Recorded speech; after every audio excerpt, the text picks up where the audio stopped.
pédagogique et scientifique de la connaissance interprofessionnelle. Il faut également intégrer la mise en jeu des assurances, compagnies d'assurance, institutions de prévoyance qui vont de plus en plus s'impliquer, et la Sécu également, dans le parcours santé de la personne et dans le périmètre de la sécurité des soins.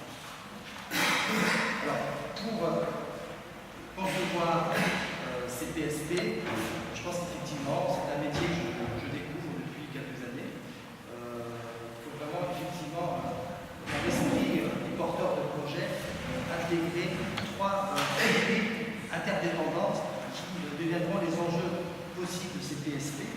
La première notion, c'est la maîtrise de la dynamique interprofessionnelle à travers les protocoles de coopération avec le pôle de recherche. Les protocoles de coopération sont des modes de prise en charge de la personne qui sera effectivement en miroir du parcours santé de la personne. C'est-à-dire que les gens qui vont aller chez les médecins ne verront plus que pour une raison de soins précis. Véritablement une prise en charge par une équipe pluridisciplinaire qui échange, qui interagit et qui propose une prise en charge performante. Et ces PSP, comme enjeu, elles auront vraiment l'avantage de donner du sens clinique aux diverses unités d'activité interprofessionnelles qui seront établies au sein de ces PSP. Le deuxième enjeu, c'est le rôle de ces PSP comme maîtrise d'ouvrage du déploiement des nouvelles technologies en santé, de la numérisation des infrastructures. Cette médecine coopérative ne peut pas se concevoir sans cet outil opérationnel. Troisième enjeu qu'il faut prendre en considération dans l'organisation de ces PSP, c'est une ambition du management économique pour pouvoir les placer véritablement dans le cadre d'une politique de maîtrise des dépenses de santé. Aujourd'hui, les PSP qui sont assez faiblement interprofessionnels souffrent économiquement. Et ces PSP sont d'autant plus délicates qu'elles se réalisent dans un contexte de changement, un changement qui est à la fois rapide et profond, un changement qui permettra d'éviter aux professionnels de santé de se retrouver dans des situations d'isolement qui alternent à leur activité, qui alternent bien évidemment cette transmission dont je parlais tout à l'heure. On a un changement qui est à la fois interne, qui est vécu au cœur du métier, à travers ces nouveaux modes de rémunération, à travers l'informatisation, à travers l'évolution des pratiques autour de l'éducation thérapeutique ou ces coopérations. Et puis c'est un changement qui est autour des médecins, autour des professionnels de santé, à travers le cadre législatif et face aux attentes des jeunes professionnels de santé. Donc c'est un changement qui est à la fois prescrit par l'État, qui est construit par l'initiative responsable des professionnels de santé, qui est contextuelle dans une crise où on évoque les déserts médicaux et la non-installation des jeunes professionnels de santé, et puis progressif par rapport aux nouvelles pratiques et organisations. Le projet professionnel, j'insiste pas trop, juste pour vous dire que le concept architectural de ces maisons et pôles de santé va se faire de manière graduelle. D'abord en abordant professionnel par professionnel, qui va se définir par rapport à son projet professionnel personnel, qui sera ensuite incité à se regrouper au sein de son unité homogène, son unité d'activité homogène. On verra se dessiner l'activité pupodentaire, l'activité mentale, l'activité visuelle, l'ophtalmo, l'orthoptiste, et toutes ces unités ensuite seront mises en relation et reposeront sur un cadre constitué d'une administration, de salles de staff de coordination pluridisciplinaire et d'un pôle de recherche de l'enseignement supérieur. Et ce modèle permettra de fournir un modèle de santé à haut niveau de production, bien au-delà de ce que pourrait avoir un médecin tout seul. Je termine avec l'endroit où se pilotera vraiment ces pôles de santé, qui permettra peut-être de déterminer le point d'ancrage pour la recherche scientifique à travers la gouvernance clinique. Donc, cette gouvernance clinique qui est une conduite d'action collective en position d'autorité, qui est l'effort délibéré des organisations pour améliorer la capacité des professionnels de santé au sein de l'organisation de santé à coordonner leurs pratiques vers l'amélioration de la qualité des soins. C'est une gestion participative entre le monde des organisations, le monde de la clinique et le public.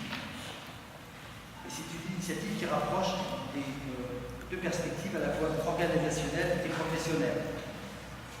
Cette gouvernance, elle correspond à une pratique qui tente d'influencer l'action collective. Dans le domaine de la clinique, elle vise à coordonner le travail des professionnels autonomes en situation interprofessionnelle. La clinique, c'est l'ensemble du processus de prise en charge de la personne.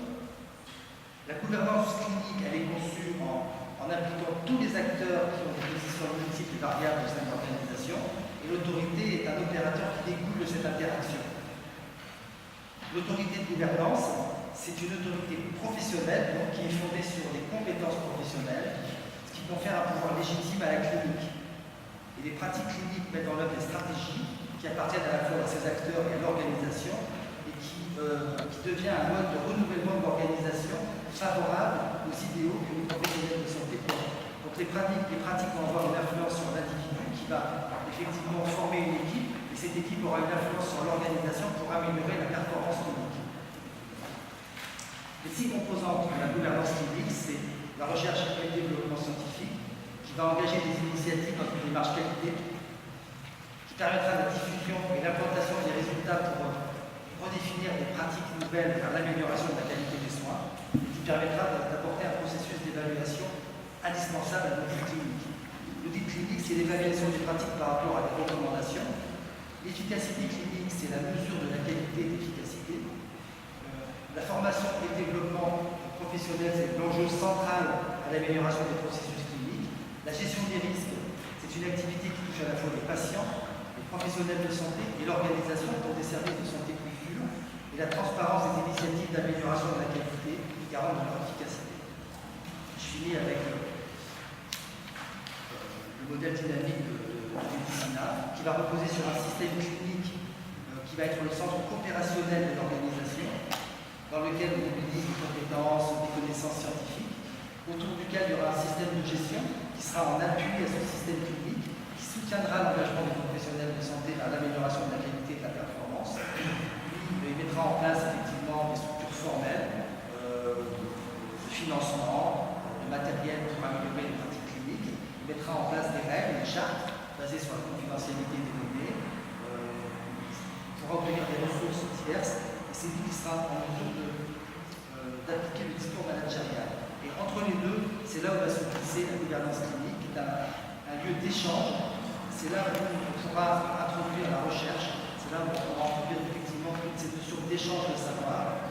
Et c'est elle qui va rapprocher les deux systèmes pour viser l'excellence. Et juridiquement, cette gouvernance clinique, pour finir, se structure sous la forme d'une société interprofessionnelle de soins ambulatoires, la CISA. Ça, ce sont les structures juridiques propres à ces PSP qui vont être promotrices de projets d'études, qui vont prendre en charge ces protocoles de coopération avec les supports technologiques nécessaires au sein de l'organisation économique de la plateforme. Et ces CISA rassemblent des professionnels de santé, un pôle de recherche d'enseignement supérieur, des industriels, et puis des notions immobilières de la plateforme elle-même qui va être en capacité d'intégrer le fonctionnement de cette plateforme au sein de la construction. Et je pense que le CSTB doit être aussi en charge de réfléchir sur un bâtiment communicant, comment la recherche peut s'introduire dans ces nouvelles plateformes de santé en termes d'interaction, de recueil de données, et en termes également de flux de santé. Voilà, j'espère que je n'ai pas été trop technique. Merci de votre attention.